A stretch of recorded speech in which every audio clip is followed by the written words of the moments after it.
हाय बच्चों, चलिए स्टार्ट करते हैं आज की टॉपिक। ठीक है, हमने पिछली क्लास में फीमेल के पार्ट्स के बारे में समझा था कि फीमेल का जो बीजांड होता है और वो कौन एकांडपी है, कौन जो है बहुअंडपी है। बहुअंडपी में हमने दो टॉपिक देखा था, युक्तांडपी और वियुक्तांडपी। तो हम ये चैप्टर जो है कंटिन्यू कर रहे हैं, करीब 3 से 4 लेक्चर हो चुके होंगे। तो आप उन लेक्चर को एक एक करके देखिए, तभी आज का जो है लेक्चर समझ में आएगा। और आज का लेक्चर आपके बोर्ड एग्जाम के लिए काफी ज्यादा महत्वपूर्ण होने वाला है। ठीक है, और आपके बोर्ड पर इस समय प्रेजेंट टाइम में जो फिगर दिखाया गया है, यहाँ पर बनाया गया है, ये फिगर आपके बोर्ड में और आपके कंपटीशन एग्जाम में बहुत सारे क्वेश्चन को अटेम्प्ट कराता है। ठीक है, और कई बार बोर्ड एग्जाम में आपसे पूरा फिगर ड्रॉ करने के लिए पूछ लेता है और करीब 5 से 7 नंबर का क्वेश्चन होता है। ठीक है, तो आपको बिना देरी किए हुए हम आज सीखेंगे। और आज की जो टॉपिक है बड़े ध्यान से सुनिएगा, क्योंकि आज की जो टॉपिक हम पढ़ाने जा रहे हैं बहुत सारे बच्चों को लगता है कि ये बहुत टफ टॉपिक है। तो हम मस्ती के साथ ही हम इस पूरे टॉपिक को एकदम आसानी से समझ जाएंगे। आपको लगेगा ही नहीं कि इतना टफ था। ठीक है, और टफ कुछ नहीं होता। ठीक, हमारे सोचने पर डिपेंड करता है कि कौन सी टॉपिक टफ है और कौन सी इजी है। तो चलिए स्टार्ट करते हैं, और अगले 15-20 मिनट बाद आप बने रहिए मेरे साथ और आपको लगेगा कि वाकई में बहुत आसान टॉपिक थी। ठीक है, और आसानी से नंबर हमें प्राप्त हो जाएंगे अगर हम बोर्ड या फिर कंपटीशन एग्जाम का प्रिपरेशन कर रहे हैं। तो बड़े ध्यान से देखिए। तो चलिए स्टार्ट करते हैं। यहां पर लिखा है गुरु बीजाणु जनन। ठीक है, पहली हेडिंग है गुरु बीजाणु जनन। तो इसकी नीस है मेगा स्पोरोजेनेसिस। ठीक है, तो गुरु बीजाणु जनन का मतलब होता है, इसमें होता क्या है ध्यान से देखिए। एक लाइन का आंसर इसका है गुरु बीजाणु मातृकोशिका, जिसको इंग्लिश में MMC, मेगास्पोर मदर सेल। ठीक है, फिर से एक बार रिवाइज कर देते हैं। क्या है? मेगास्पोर मदर सेल, या पहले एम का मतलब मेगा स्पोर, दूसरे का मदर और सी का सेल। हमने इससे पहले देखा था माइक्रोस्पोर मदर सेल, जब हम परागकण वाला पढ़ रहे थे। ठीक है, जब हम नर वाला भाग पढ़ रहे थे तो वहां पर भी MMC की बात हम किए थे। ठीक है, MMC की बात हम वहां पर भी किए थे, लेकिन वहां पर माइक्रो मतलब छोटा होता है, मेगा मतलब बड़ा होता है। तो जो गुरु बीजाणु मातृ कोशिका यानी अंड कोशिका जो होती है वो साइज में परागकण से बड़ी होती है, इसलिए इसका नाम मेगास्पोर मदर सेल है। ठीक, तो गुरु बीजाणु मातृ कोशिका के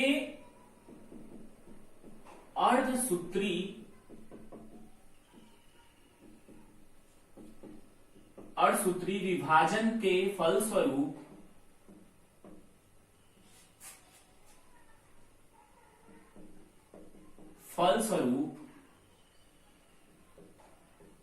गुरु बीजाणु का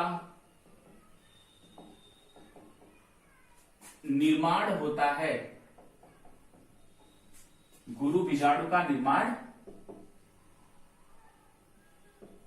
होता है, जिसे क्या कहते हैं?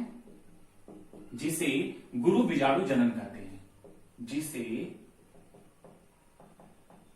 गुरु बीजाणु जनन कहते। ठीक, यानी एकदम आसान सा टॉपिक, बहुत ही इजी है। ध्यान से देखिए, हमने क्या बोला कि गुरु बीजाणु जनन, ये हेडिंग आपसे पूछ लेगा 1 नंबर का। आसान है, बहुत आसान टॉपिक है। हमने क्या बोला? गुरु बीजाणु जनन में क्या होगा? गुरु बीजाणु मातृ कोशिका यानी MMC यानी मेगास्पोर मदर सेल के अर्धसूत्री विभाजन के बाद, जैसे वहां पर अर्धसूत्री विभाजन हो रहा था, हम कई बार डिस्कस कर चुके हैं, जहां पर युग्मक का निर्माण होगा वहां अर्धसूत्री विभाजन होगा। तो यहां पर भी युग्मक ही बन रहा है, तो युग्मक निर्माण के लिए कौन सा विभाजन होगा? अर्धसूत्री विभाजन होगा। ठीक है, जिसको न्यूनकारी विभाजन यानी रिडक्शन डिवीजन के नाम से भी जानते हैं। तो जो ये अर्धसूत्री विभाजन यानी मियोसिस होगा, इसके फलस्वरूप किसका निर्माण होगा? गुरु बीजाणुओं का निर्माण होगा। ठीक है, गुरु बीजाणुओं का क्या होगा? निर्माण होगा। इस पूरी प्रक्रिया को क्या कहते हैं? गुरु बीजाणु जनन कहते हैं। क्या कुछ टफ था? अब आपको पता होना चाहिए अर्धसूत्री विभाजन होगा तो कितने गुरु बीजाणु बनेंगे। ऑलरेडी पता है कि जब भी अर्धसूत्री विभाजन होता है किसी कोशिका में, तो वहां पर चार सेल का निर्माण होता है। तो कितने गुरु बीजाणु बनेंगे? यहां पर 4 बनेंगे। क्या कुछ टॉप है यहां पर? नहीं ना। चलिए स्टार्ट करते हैं अगली टॉपिक को। हाँ, लेकिन इससे पहले बता दें, आप ये राइट कर लिए होंगे। यहां पर हम एक छोटा सा फिगर ड्रॉ करते हैं जिससे आपको समझाने के लिए, ठीक है, आपको आसानी से समझ बढ़े। तो इस फिगर के माध्यम से हम आपको बताना चाहते हैं कि कहां पर हो रहा है ये सब। आपको याद होगा पिछली क्लास में बिजांड का एक फिगर ड्रॉ किया गया था।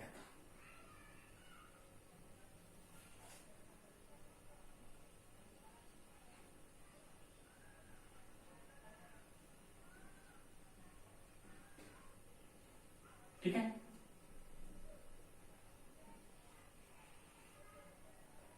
बिजांड का फिगर ड्रॉ किया गया था और याद है? आप अगर उस फिगर को आप ओपन करके देखिएगा तो आपको पता चलेगा ये वाला भाग बिजांडकाय था और ये बीच में भ्रूणकोश था। भ्रूणकोश है ना। तो ये जो सारे प्रक्रम हो रहे हैं वो यहां पर ही हो रहा है, भ्रूणकोश में हो रहे हैं। अब ये भ्रूणकोश कैसे बनता है अभी हम बता रहे हैं, अभी बना नहीं है। ये जब गुरु बीजाणु मात्र कोशिका होती है, ये मैच्योर होती है, परिपक्व होती है, तो वो किस में बदल जाती है? भ्रूणकोश में बदल जाती है। तो कैसे होता है ध्यान से देखिएगा अब यहां पर, ठीक है। तो ये बीजांड की संरचना थी, हमने पिछली क्लास में इसके बारे में डिस्कस कर लिया। जो लोग नहीं देखे हैं या जो बच्चे नए हैं वो जाकर पहले स्टार्टिंग से चैप्टर को स्टार्ट कर लें, उसके बाद उनको अच्छे ढंग से समझ में आएगा कि हमने पिछली क्लास में क्या पढ़ा था। ठीक, चलिए अब स्टार्ट करते हैं स्त्री यानी जिसको हम मादा युग्मों को भेद करते हैं, ठीक है, फीमेल गैमेटोफाइट। अब ये बनता कैसे है? अभी हमने यहां पर इस टॉपिक में देखा गुरु बीजाणु जनन मतलब क्या? गुरु बीजाणु मातृ कोशिका के अर्धसूत्री विभाजन के फलस्वरूप गुरु बीजाणुओं का कितने? 4 गुरु बीजाणु का निर्माण होता है। इस पूरे प्रक्रम को क्या कहते हैं? गुरु बीजाणु मातृ कोशिका। और ये कहां हो रहा है? बीजांड में हो रहा है। कहां हो रहा है? जो बीजांड में हो रहा है, ठीक है। अब ये बनता कैसे? ठीक है, अब अधिकांशतः याद रखिएगा, अधिकांशतः जो युग्मक होती है, फीमेल का जो युग्मक है, बनते तो 4 है। अर्धसूत्री में कितने बनते हैं? 4 बनते हैं, लेकिन 3 डिस्ट्रॉय हो जाते हैं। 3 क्या हो जाते हैं? मर जाते हैं। एक ही क्रियाशील होता है उसमें, मतलब एक ही जो गुरु बीजाणु होता है वो क्रियाशील होता है। बाकी 4 कैसे हो जाते हैं? 4 डिस्ट्रॉय हो जाते हैं, मर जाते हैं। तो देखिए यहां पर होता ये है कि ये जो फिगर था अभी को इरेज हो गया, सॉरी,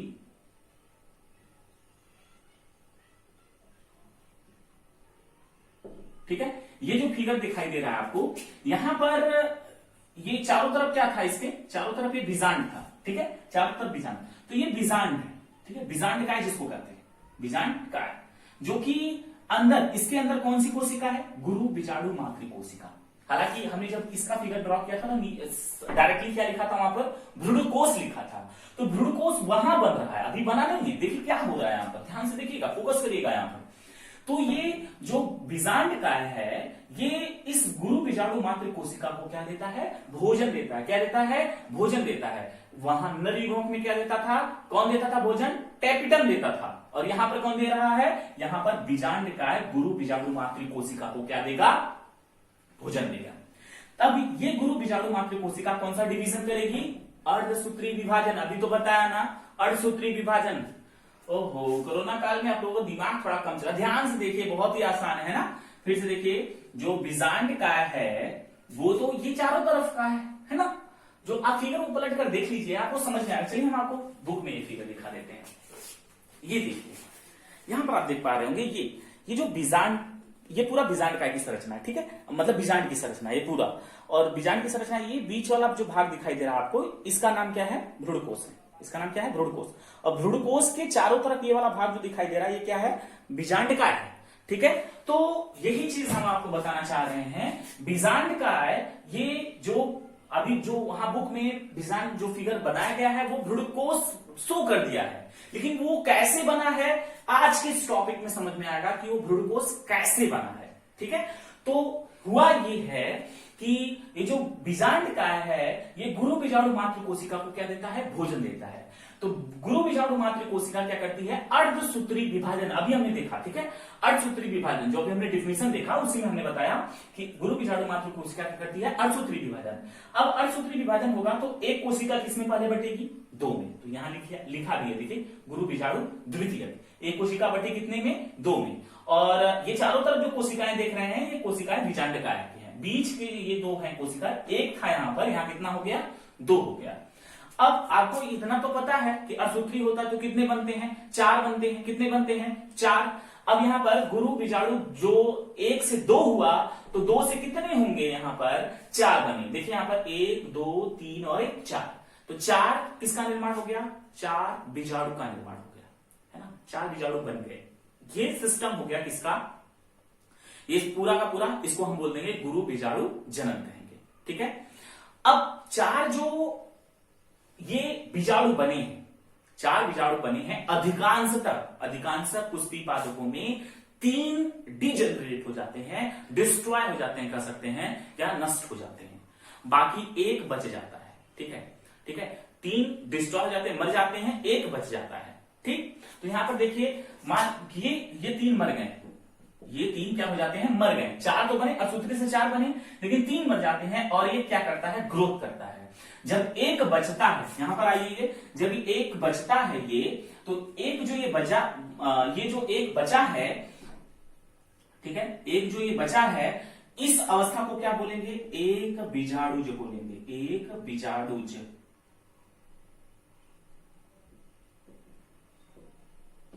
ठीक है, इसे क्या बोलेंगे, एक बीजाणुज बोलेंगे। ध्यान से देखिएगा, एकदम कैमरा फोकस करिएगा, यहां पर क्या है, एक बीजाणुज कहेंगे।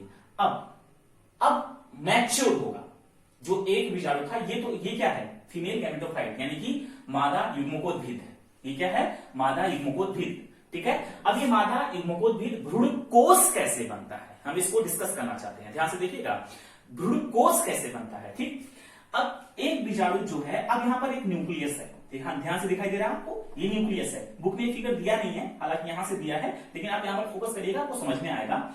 ये क्या है, एक क्या है, ये एक न्यूक्लियस है, केंद्रक। ठीक है, ये केंद्रक क्या करेगा, समसूत्री विभाजन। अब क्या हो रहा है यहां पर, समसूत्री, यहां पर क्या हुआ था, अर्धसूत्री, तो यहां पर क्या हो रहा है, समसूत्री विभाजन हो रहा है। समसूत्री विभाजन के से जैसे ही केंद्रक बटेगा तो 2 केंद्रक बनेंगे। केंद्रक का समसूत्री हुआ, पूरी कोशिका का नहीं हुआ, केंद्रक का हुआ। अभी परिपक्व एक बीजाणु में केंद्रक का डिवीजन हुआ, केंद्रक जब डिवाइड होता है तो 1 से कितने बन गए, 2, तो 2 केंद्रक बन गए। देखिए दोनों अपोजिट साइड में चले जाते हैं। अब ये जो 2 हैं, ये कोशिका कैसी अवस्था में हो गई, यानी ये जो बीजाणु है वो किस अवस्था में, द्विकेंद्रकीय अवस्था में हो गया। कितनी अवस्था में, द्विकेंद्रकीय अवस्था में हो गया। कहां पर, यहां पर। अब ये फिर से क्या करेगा, ये डिवाइड करेगा, ये फिर एक, ये यहां पर 1 है, तो 1 से जब ये डिवाइड करेगा, फिर यहां समसूत्री होगा। अब आगे समसूत्री होगा, जब भी होगा समसूत्री होगा, अर्धसूत्री यहीं पर खत्म हो गया। ठीक है, यहां पर जब भी होगा वो क्या होगा, समसूत्री होगा। तो ये समसूत्री करेगा, तो ये 1 से 2 बनाएगा, ये भी 1 से 2 बनाएगा। तो अब देखिए कितने सेल, मतलब कितने केंद्रक हो गए, यहां पर 4 केंद्रक हो गए। कितने केंद्रक हो गए, 4 केंद्रक हो गए। कोशिका कितनी है, 1 है, और केंद्रक कितने हैं, 4 है। ठीक है, अब ये दोनों फिर से क्या करेंगे, ये दो फिर से समसूत्री विभाजन करेंगे, और फिर से क्या हो गया, 2 से फिर 4, ऊपर भी क्या हो गया, 4। ठीक है, तो ये 8 अवस्था, मतलब ये 8 केंद्र की अवस्था में हो गए। ठीक है, एक सेल है लेकिन 8 केंद्रक है। ठीक है, एक सेल है, केवल सिंगल सेल है, और इसमें केंद्रक की संख्या कितनी है, 8 है। ठीक, तो इसीलिए कहते हैं हम क्या, कि जो अर्धसूत्री विभाजन के बाद जो एक बीजाणु होता है वो समसूत्री, उसका जो केंद्रक होता है, समसूत्री विभाजन के फलस्वरूप 2 केंद्र की अवस्था, फिर 2 से 4, 4 से 8 केंद्र की अवस्था में पहुंच जाता है। अब यहां तक तो केंद्रक बन गए, केंद्रक बन गया। अब इसमें से एक जो ये वाला भाग था, मतलब यहां पर देखिएगा, फोकस करिएगा आप लोग, इसका एक जो केंद्रक है वो धीरे धीरे कहां जाता है, नीचे आ जाता है, और इसका भी एक केंद्रक कहां जाता है, ऊपर चला जाता है। ठीक है, एक केंद्रक नीचे और एक केंद्रक ऊपर, तो 2 केंद्रक यहां पर कहां पर आ जाते हैं, कहां जाते हैं, यहां पर बीच में आ जाते हैं। ठीक है, जब ये धीरे धीरे परिपक्व होता है, 8 केंद्रक वाली कोशिका होती है, जब ये परिपक्व मैच्योर होती है, तो ऐसी अवस्था में ये 2 केंद्रक कहां जाते हैं, बीच में आ जाते हैं। कहां जाते हैं, बीच में आ जाते हैं। ठीक है, तो जैसे ही बीच में आते हैं, उसके बाद ये धीरे धीरे मैच्योर होता है। जब ये मैच्योर होता है तो ऊपर, मतलब मैच्योर होने का मतलब कि अभी तक तो केंद्रक डिवीजन करके केंद्रक बन रहे थे, कोशिका एक थी, केंद्रक बन रहे थे, लेकिन अब धीरे धीरे जब वो परिपक्व होगा ना, तो इस एक बीजाणु, मतलब जो ये मैच्योर होगा, ये बीजाणु जो अवस्था थी वो धीरे धीरे अब बहुत सारे कोशिका अंदर ही, अपने अंदर ही बहुत सारी कोशिकाओं को बनाएंगे। बहुत सारे, मतलब कितने। अब एक केंद्रक बीच में आ गया, इधर से एक केंद्रक ऊपर आ गया, तो तीन ऊपर केंद्रक बचे, 3 नीचे केंद्रक बचेंगे कि नहीं। देखिए 3 ऊपर और 3 कितने, 3 ऊपर हो गया, 3 नीचे हो गए। अब ये जो 3 ऊपर और 3 नीचे केंद्रक हैं, ये धीरे धीरे कोशिका में परिवर्तित हो जाएंगे, मतलब ये केंद्रक के चारों तरफ कोशिकाएं बनने लगेंगी। तो 3 कोशिका नीचे बनेगी और 3 कोशिका ऊपर बनेगी, ठीक है। 3 कोशिका नीचे बनेगी और 3 कोशिका कहां बनेगी, ऊपर बनेगी। अब जिधर कौन कोशिका हो, अंड कोशिका, जिधर कौन सी कोशिका हो, अंड कोशिका हो, उधर क्या होता है, उधर जो बीजांड द्वार होता है उधर ही होता है। हमने पिछली क्लास में बताया था, जिधर अंड कोशिका होगी उधर ही क्या होगा, बीजांड द्वार होगा, ठीक है। तो और उधर एक, देखिए एक उसमें अंड कोशिका बनती है, तो 2 उसमें क्या बनती है, सहायक कोशिका बनती है। एक अंड कोशिका और 2 सहायक कोशिका। और उसके साथ साथ बीच में एक कोशिका, जो बड़ी सी कोशिका है, वो उसके बीच में 2 क्या है, केंद्रक आ जाते हैं। दोनों केंद्रक, एक कोशिका इसमें नहीं बनती, इसमें कोशिका नहीं बनती, ठीक है। ये पूरा बड़ा सा जो सेल है उसी में दोनों केंद्रक होते हैं, जिसे हम 2 ध्रुवीय केंद्रक के नाम से जानते हैं, ठीक है। और पूरे सेल को क्या कहते हैं, केंद्रीय कोशिका कहते हैं। पूरे सेल को केंद्रीय कोशिका हो गया। और इसमें जो एक ऊपर से केंद्रक आया था, एक नीचे से आया था, ये इसको हम क्या बोल दिए, 2 ध्रुवीय केंद्रक बोल दिए, ठीक। और तीन जो ऊपर के साइड जो क्या था, केंद्रक था, उसमें 2 सहायक कोशिका बन गया और एक क्या बन गया, अंड कोशिका बन गया। और नीचे की तरफ 3 प्रतिव्यासांत कोशिका बन जाती है, जिसको इंग्लिश में एंटीपोडल कहते हैं। क्या कहते हैं इसको, एंटीपोडल कहते हैं। इसमें तीन एंटीपोडल मतलब 3 प्रतिव्यासांत कोशिकाओं का निर्माण होता है, ठीक है। और 2 यहां पर सिनर्जिड सेल और एक एग सेल। सहायक कोशिका की हिंदी क्या है, सिनर्जिड सेल, सॉरी इंग्लिश, ठीक है। सहायक कोशिका की इंग्लिश क्या है, सिनर्जिड, ठीक है, सिनर्जिड सेल। तो और उसमें ऊपर की साइड क्या हुआ, 2 सहायक कोशिका और एक अंड कोशिका का निर्माण हुआ, नीचे 3 प्रतिव्यासांत कोशिका का निर्माण हुआ, ठीक है। अब देखिए कोशिकाएं कितनी हो गई, 3 ऊपर कोशिका और 3 नीचे कोशिका, 3 ऊपर कोशिका और 3 नीचे, और एक पूरा बड़ा सा कोशिका तो है ही, ठीक है। तो हो गया 7 कोशिका, हो गया कि नहीं हो गया। तो अब ये और मैच्योर हुआ। अब आप थोड़ा सा देखिएगा, अब यहां पर सहायक कोशिका जो है और अंड कोशिका, हम थोड़ा सा इस फिगर को क्या करते हैं, घुमा देते हैं, ठीक, फिगर को घुमा देते हैं। मतलब ये सहायक कोशिका अंड कोशिका क्या हो गई, नीचे आ गई। हालांकि इसको हमने क्या किया, घुमाया है, ठीक है। तो यहाँ पर जो फिगर आप देख रहे होंगे, तो जो सहायक कोशिका और अंड कोशिका यहाँ पर दिखाई दे रहा है आपको, ये क्या था, यहाँ ऊपर है यहाँ नीचे है, बस यही है, कहीं घूमा हुआ है, ठीक है। और उसको समझने के लिए घूम गया है, ठीक। आप ध्यान से समझिएगा इसको। अब फोकस करिएगा यहाँ पर। अब धीरे धीरे ये मैच्योर हो गया, और जब ये मैच्योर हुआ तो ये बन गया भ्रूणकोष। क्या बन गया, भ्रूणकोष बन गया, ठीक है। यानी कि जब मादा युग्मकोद्भिद बनता है तो फिर क्या हो गया, वहां पर एक बीजाणुज, किसमें, जो एक बीजाणुज होता है उसका केंद्र डिवाइड करता है 1 से 2, 2 से 4, 4 से 8, 8 में 2 केंद्रक बीच में आ जाते हैं, और 3 जो केंद्रक होते हैं उसमें से एक ऊपर के साइड क्या होता है, एक अंड कोशिका और 2 सहायक कोशिका का निर्माण करता है, और उसके उल्टे जो प्रतिव्यासांत कोशिका होती है उसमें 3 प्रतिव्यासांत कोशिका का निर्माण होता है। जब ये और मैच्योर होता है तो किसका निर्माण करता है, भ्रूणकोष का निर्माण करता है। किसका निर्माण करता है, भ्रूणकोष का निर्माण करता है। और ये जब भ्रूणकोष बनता है तो देखिए 3 प्रतिव्यासांत यहाँ दिखाई दे रहा है। जब हम कह रहे हैं ना कि फिगर उल्टा है यहाँ पर, ठीक है, तो उल्टा है, तो यहाँ देखिए 3 प्रतिव्यासांत कोशिका बन जाती है, और देखिए 2 सहायक कोशिका ऑलरेडी यहाँ पर ही बनी थी, 2 सहायक कोशिका और एक अंड कोशिका का निर्माण हो गया है, ठीक। और उसके बाद 2 ध्रुवीय केंद्रक, या जो 2 बीच में जो केंद्रक होते हैं इनमें कोशिका नहीं बनती, ये बड़े से कोशिका में ही ये दोनों केंद्रक होते हैं, ठीक है। तो इस प्रकार से जो मादा युग्मकोद्भिद होता है, भ्रूणकोष के निर्माण तक, जब भ्रूणकोष बन जाता है तो उसमें 7 सेल 8 केंद्रक, मतलब 7 कोशिका 8 केंद्रक होता है, यानी 7 सेल 8 न्यूक्लियस होता है, ठीक है। अब कहेंगे सर ऐसा क्या, देखिए यहां पर देखिए एक ही सेल में एक जो ये सेल थी, यहां से अब जो एक सेल जो ये बन रही है, यहां पर हुआ क्या कि ये जो बना है भ्रूणकोष, उसमें कितने केंद्रक और कितनी कोशिकाएं हैं, 7 सेल है और 8 केंद्रक है, ठीक है। 8 मतलब न्यूक्लियस इंग्लिश में इसको कहते हैं, 7 कोशिका और 8 केंद्रक, ठीक। तो देखिए कैसे हुआ, गिनते हैं यहां पर 1 2 3 कोशिका ऊपर है, 1 2 3 कोशिका नीचे। अरे भाई 2 सहाय है तो एक अंड, 3 कोशिका हो गई, 3 नीचे 3 ऊपर, ठीक। और बीच में और एक बड़ा सा कोशिका, 3 ऊपर कोशिका, 3 नीचे कोशिका और एक बड़ी सी कोशिका, ये पूरा बड़ा सा कोशिका जो है, तो 7 कोशिका हो गई, 3 3 6 और एक पूरा 7। और केंद्रक गिन लेते हैं, 1 2 3 केंद्रक यहाँ, और 1 2 और एक 3 3 6 केंद्रक हो गया। ये जो 2 दिखाई दे रहा है ये इसका वैक्यूल है, रिक्तिका है, ठीक है। केंद्रक यहाँ पर है इसका, तो 2 केंद्रक ये और एक केंद्रक यहाँ पर 3, ठीक है। 3 केंद्रक, 4 5 6 केंद्रक और ये 7 1 और 8। तो इस प्रकार से 7 कोशिका और 8 केंद्रक का निर्माण होता है। ठीक है, 8 केंद्रक के भ्रूण कोश का निर्माण होता है, ठीक है। भ्रूण कोश, परिपक्व भ्रूण कोश का निर्माण होता है। तो बहुत ही आसान टॉपिक थी और आपको समझ में आ गया होगा, ठीक है। बहुत ही आसानी समझ में आया, नहीं आया तो वीडियो फिर से आप रिवाइज करिए, बहुत आसान है। आपसे एग्जामिनर आपसे ये क्वेश्चन पूछ सकता है कि विस्तृत रूप से समझाइए कि एक जो बीजाणु होता है वो 7 कोशिका और 8 केंद्रक में कैसे बनता है, इसका सचित्र वर्णन करिए। तो बिल्कुल इसी तरीके से समझा दीजिएगा, ठीक है। एक बार और फिर से रिवाइज करते हैं बच्चों, ध्यान से देखिएगा, ठीक है। गुरु बीजाणु जनन हमने बता दिया, गुरु बीजाणु मात्र कोशिका के अर्धसूत्री विभाजन के फलस्वरूप 4 गुरु बीजाणु का निर्माण होता है, जिसे गुरु बीजाणु जनन कहते हैं। ये बीजांड के अंदर होता है, ठीक है। अब देखिए यहाँ पर क्या हो रहा है, स्त्री मादा युग्मकोद्भिद यानी फीमेल गैमेटोफाइट कैसे बनता है।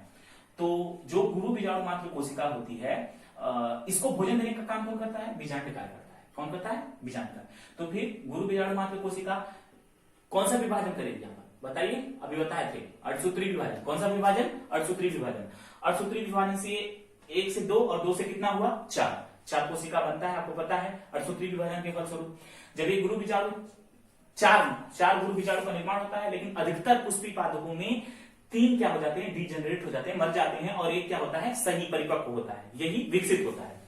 अब ये जो जब एक बचता है तो उस अवस्था को हम क्या कहते हैं, एक बीजाणुज अवस्था कहते हैं। क्या कहते हैं, एक बीजाणुज अवस्था कहते हैं। और एक बीजाणु जो है यह परिपक्व होकर किसका निर्माण करता है, भ्रूण कोश का निर्माण करता है। भ्रूण पोष नहीं, कोश, पोष में अंतर है, पढ़ाएंगे आगे, ठीक है। ध्यान से देखिएगा, भ्रूण कोश का निर्माण करता है, ठीक है, एम्ब्रियो सैक, ठीक।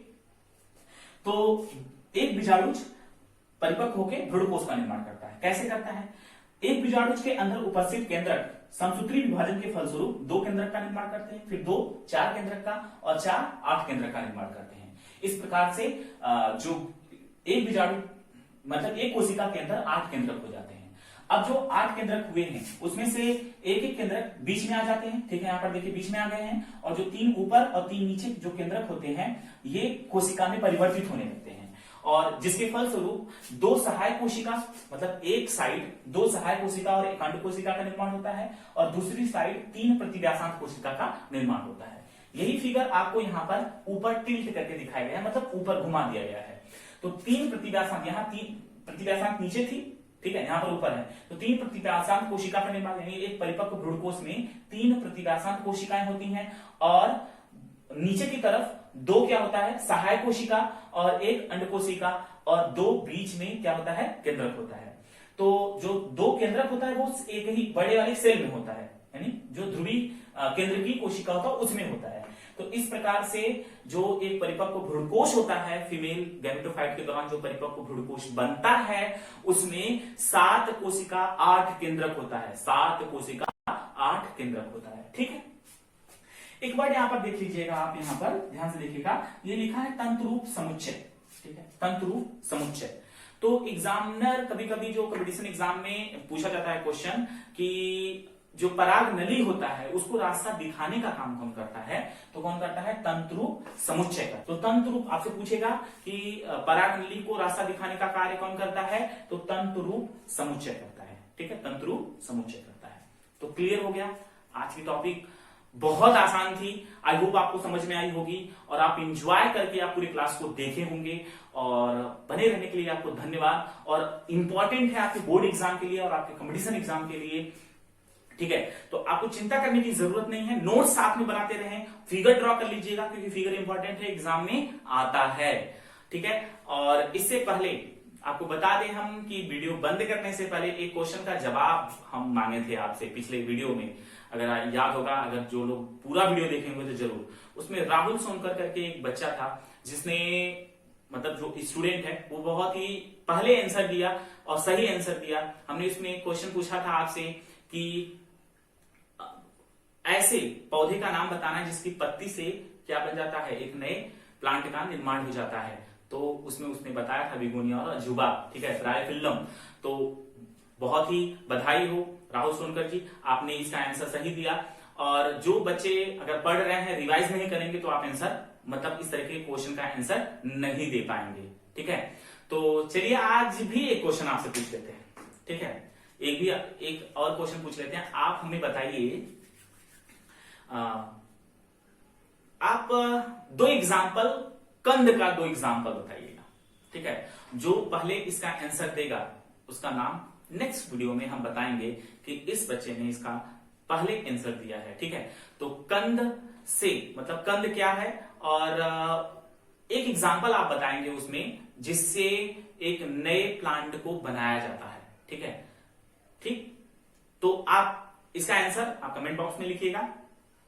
और चलिए आज की क्लास इतना ही था। Thank you so much. और जो बच्चे नए हैं, जो बच्चे ये वीडियो नए देख रहे हैं, वो अभी तक चैनल सब्सक्राइब नहीं किए हैं तो चैनल सब्सक्राइब करिए, लाइक करिए और कमेंट जरूर करिएगा जो नहीं समझ में आएगा, ठीक है। Thank you so much.